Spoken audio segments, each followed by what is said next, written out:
Chapter 3. Now these are the nations which the Lord left to prove Israel by them, even as many of Israel as had not known all the wars of Canaan, only that the generations of the children of Israel might know, to teach them war, at the least such as before knew nothing thereof, namely 5 lords of the Philistines, and all the Canaanites, and the Sidonians, and the Hivites that dwelt in Mount Lebanon, from Mount Baal Hermon unto the entering in of Hamath. And they were to prove Israel by them, to know whether they would hearken unto the commandments of the Lord, which he commanded their fathers by the hand of Moses. And the children of Israel dwelt among the Canaanites, Hittites, and Amorites, and Perizzites, and Hivites, and Jebusites. And they took their daughters to be their wives, and gave their daughters to their sons, and served their gods.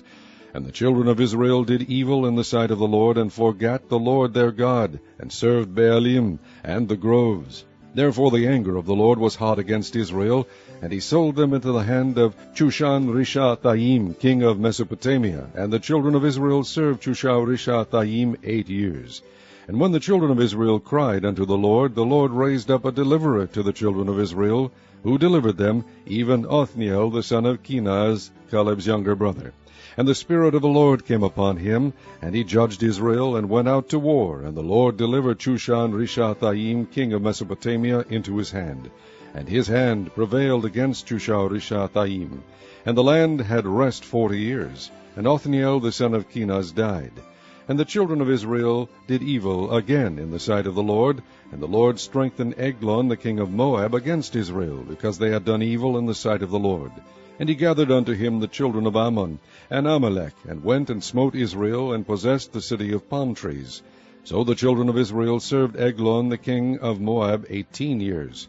But when the children of Israel cried unto the Lord raised them up a deliverer, Ehud the son of Gera, a Benjamite, a man left-handed, and by him the children of Israel sent a present unto Eglon the king of Moab. But Ehud made him a dagger, which had 2 edges, of a cubit length, and he did gird it under his raiment upon his right thigh. And he brought the present unto Eglon king of Moab. And Eglon was a very fat man. And when he had made an end to offer the present, he sent away the people that bare the present. But he himself turned again from the quarries that were by Gilgal, and said, I have a secret errand unto thee, O king. Who said, Keep silence. And all that stood by him went out from him. And Ehud came unto him, and he was sitting in a summer parlor, which he had for himself alone. And Ehud said, I have a message from God unto thee.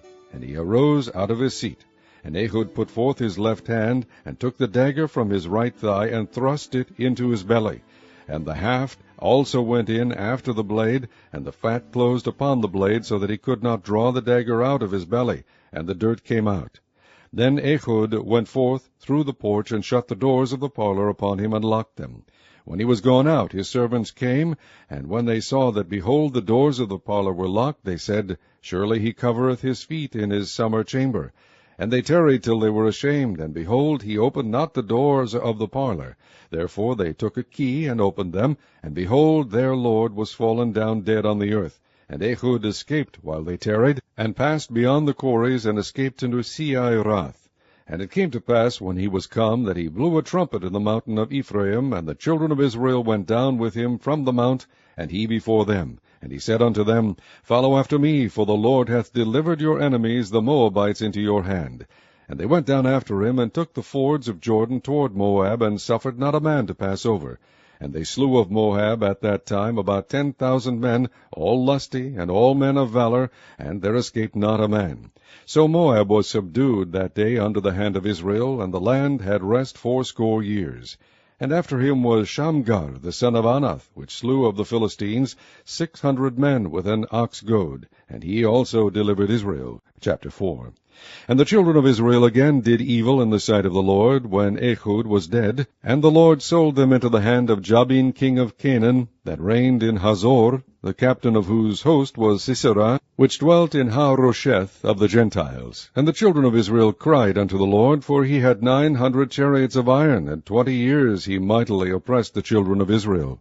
And Deborah, a prophetess, the wife of Lapidoth, she judged Israel at that time. And she dwelt under the palm tree of Deborah between Ramah and Bethel in Mount Ephraim. And the children of Israel came up to her for judgment.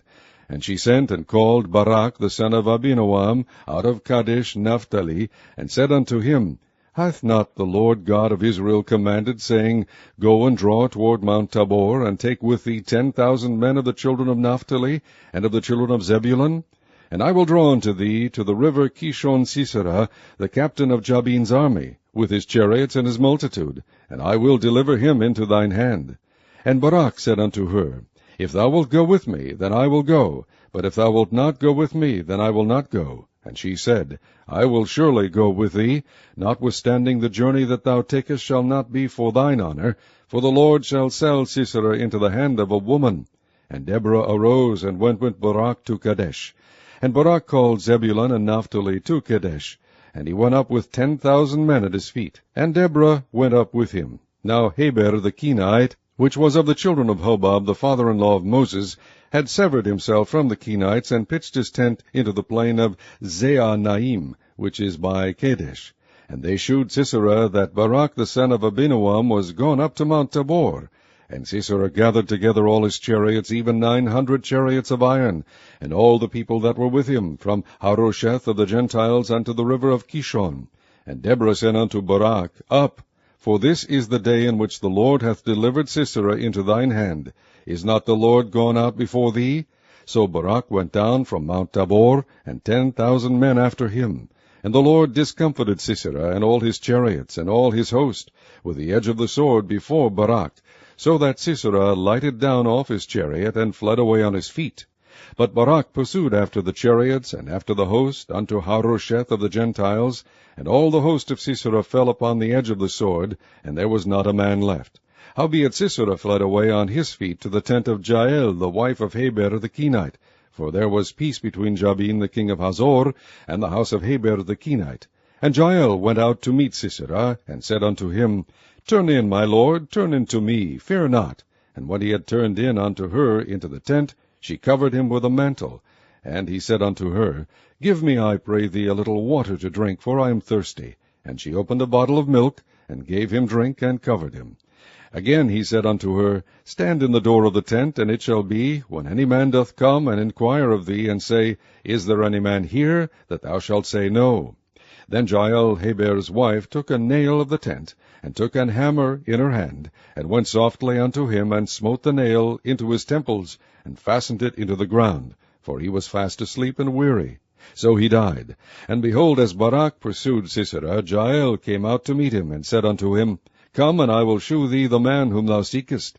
And when he came into her tent, behold, Sisera lay dead, and the nail was in his temples. So God subdued on that day Jabin the king of Canaan before the children of Israel, and the hand of the children of Israel prospered and prevailed against Jabin the king of Canaan, until they had destroyed Jabin king of Canaan. Chapter 5. Then sang Deborah and Barak the son of Abinoam on that day, saying, Praise ye the Lord for the avenging of Israel, when the people willingly offered themselves. Hear, O ye kings, give ear, O ye princes. I, even I, will sing unto the Lord. I will sing praise to the Lord God of Israel. Lord, when thou wentest out of Seir, when thou marchest out of the field of Edom, the earth trembled, and the heavens dropped, the clouds also dropped water. The mountains melted from before the Lord, even that Sinai from before the Lord God of Israel. In the days of Shamgar the son of Anath, in the days of Jael, the highways were unoccupied, and the travelers walked through byways. The inhabitants of the villages ceased, they ceased in Israel, until that I, Deborah, arose, that I arose a mother in Israel. They chose new gods. Then was war in the gates. Was there a shield or spear seen among 40,000 in Israel? My heart is toward the governors of Israel, that offered themselves willingly among the people. Bless ye the Lord. Speak ye that ride on white asses, ye that sit in judgment, and walk by the way. They that are delivered from the noise of archers in the places of drawing water, there shall they rehearse the righteous acts of the Lord, even the righteous acts toward the inhabitants of his villages in Israel. Then shall the people of the Lord go down to the gates. Awake, awake, Deborah. Awake, awake, utter a song. Arise, Barak, and lead thy captivity captive, thou son of Abinoam. Then he made him that remaineth have dominion over the nobles among the people. The Lord made me have dominion over the mighty. Out of Ephraim was there a root of them against Amalek after thee, Benjamin, among thy people. Out of Machir came down governors, and out of Zebulun they that handle the pen of the writer. And the princes of Issachar were with Deborah, even Issachar, and also Barak. He was sent on foot into the valley. For the divisions of Reuben there were great thoughts of heart. Why abodest thou among the sheepfolds to hear the bleatings of the flocks? For the divisions of Reuben there were great searchings of heart. Gilead abode beyond Jordan, and why did Dan remain in ships? Asher continued on the seashore, and abode in his breaches. Zebulun and Naphtali were a people that jeoparded their lives unto the death in the high places of the field. The kings came and fought. They fought the kings of Canaan in Taanach. By the waters of Megiddo they took no gain of money. They fought from heaven. The stars in their courses fought against Sisera. The river of Kishon swept them away, that ancient river, the river Kishon. O my soul, thou hast trodden down strength. Then were the horse-hoofs broken by the means of the prancings of their mighty ones. Curse ye Meroz, said the angel of the Lord, curse ye bitterly the inhabitants thereof, because they came not to help of the Lord against the mighty. Blessed above women shall Jael, the wife of Heber the Kenite, be. Blessed shall she be above women in the tent. He asked water, and she gave him milk. She brought forth butter in a lordly dish. She put her hand to the nail, and her right hand to the workman's hammer, and with the hammer she smote Sisera. She smote off his head, when she had pierced and stricken through his temples. At her feet he bowed, he fell, he lay down. At her feet he bowed, he fell. Where he bowed, there he fell down dead. The mother of Sisera looked out at a window, and cried through the lattice, Why is his chariot so long in coming? Why tarry the wheels of his chariots? Her wise ladies answered her. Yea, she returned answer to herself. Have they not sped? Have they not divided the prey, to every man a damsel or two? To Sisera a prey of divers colors, a prey of divers colors of needlework on both sides, meat for the necks of them that take the spoil. So let all thine enemies perish, O Lord, but let them that love him be as the sun when he goeth forth in his might. And the land had rest 40 years.